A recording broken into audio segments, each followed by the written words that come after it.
Baiklah para petani perkebunan sawit dan sahabatku, inilah panduan memupuk yang baik bagi petani.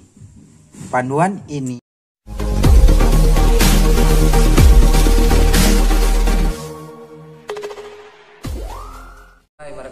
salam satu cangkul.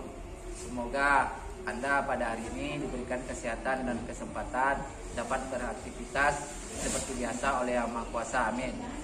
Baiklah, kali ini saya akan memasuki sebuah tema tentang pemupukan kelapa sawit. Banyak dari petani perkebunan kelapa sawit dan juga teman-teman saya tidak mengerti bagaimana aturan memupuk kelapa sawit yang baik, yang benar. Di sini saya menyampaikan bentuk real yang akan dilakukan dalam melakukan pemupukan kelapa sawit. Dan juga ada di grup Samade, juga bisa melihat ini dan memahaminya. Baiklah, sekarang kita akan memasuki bagaimana panduan memupuk yang baik bagi petani. Di sini petani bisa melakukan dengan acuan yang sering dilakukan perusahaan di bidang perkebunan kelapa sawit yang telah mahir ataupun sudah paham dengan melakukan cara memupuk. Baiklah para petani perkebunan sawit dan sahabatku, inilah panduan memupuk yang baik bagi petani. Panduan ini digunakan oleh perusahaan perkebunan sawit dan bisa dicontohkan untuk para petani perkebunan sawit yang ada di seluruh Indonesia. Yang pertama adalah TBM. Apa itu TBM? TBM adalah tanaman belum menghasilkan. Yang pertama dimulai dengan W0. W0 adalah tanaman yang baru ditanam sampai umurnya 1 tahun, dinyatakan dengan sebutan TBM 3. Tanaman belum menghasilkan 3. Yang kedua adalah umur 1 tahun sampai 2 tahun, dinyatakan dengan sebutan TBM 2. Yang ketiga, 2 tahun sampai umurnya 3 tahun, dinyatakan dengan sebutan TBM 1. Nah, di ketiga ini maka rotasi mupuk TBM 1 sampai TBM 3, bentuk jenis pupuknya yaitu 1 RP atau TSP atau dolomit dengan takaran pupuk atau beratnya 0,5. Ini 0,5 ya, harus diperhatikan. Jadi kalau ibu, bapak-bapak serta sahabat-sahabatku, ketika umur sawitnya 1 tahun sampai 3 tahun, jangan asal-asalan memupuk. Perhatikan rotasi ini.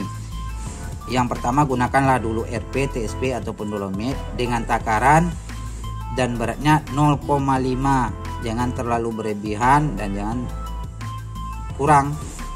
Kemudian yang rotasi keduanya adalah ZA ataupun urea dengan 0,5 kg. Nah, ini Bu, ataupun bapak-bapak ataupun sahabat-sahabatku. Yang ketiga, rotasinya adalah KCL. KCL juga sama 0,5. Kemudian yang ada perbedaannya adalah keempat, pupuk kisrit. Pupuk kisrit digunakan rotasinya 0,3 kg. Lebih sedikit pada pupuk yang item di atas. Jadi rotasi ini ibu lakukan satu contoh.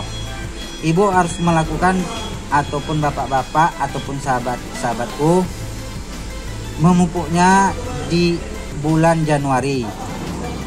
Setelah bulan Januari gunakanlah seperti ini.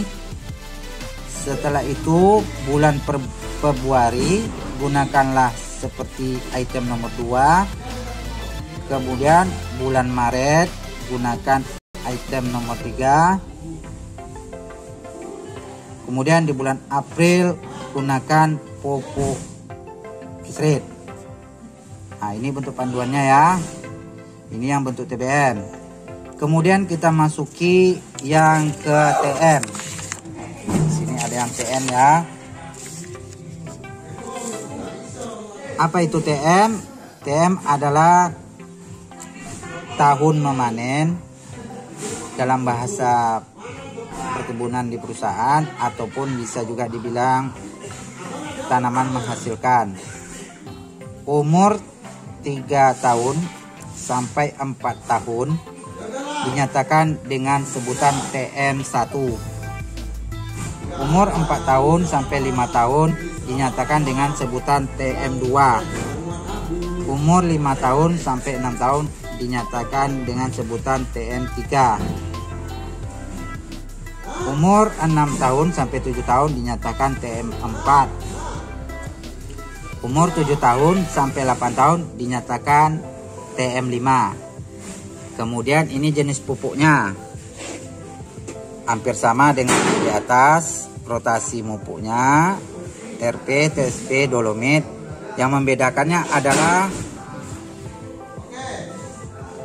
takaran pupuk dan jumlah berat. Di sini digunakan 1 kilo. ZA dan urea digunakan 1 kilo. KCL digunakan 1 kilo. Kisrit digunakan 0,4 kilo. Jadi apabila kebun saudara-saudara berumur 3 tahun sampai umur 8 tahun, dosisnya seperti yang ini. 1 kilo, yang membedakan kisrit 0,4 kilogram. Nah, inilah bentuk contoh pemaparan cara panduan pemupuk yang baik bagi petani, agar petani mengerti dan tidak asal-asalan memupuk di kebun sawit petani sendiri, yang akan mengakibatkan pengaruh dan juga dampak yang sangat signifikan. Jadi inilah bentuk pemaparan yang saya buat kepada saudara-saudaraku, sahabat-sahabatku. Semoga apa yang saya sampaikan bermanfaat. Apabila ada lebih dan kurang, saya mohon maaf.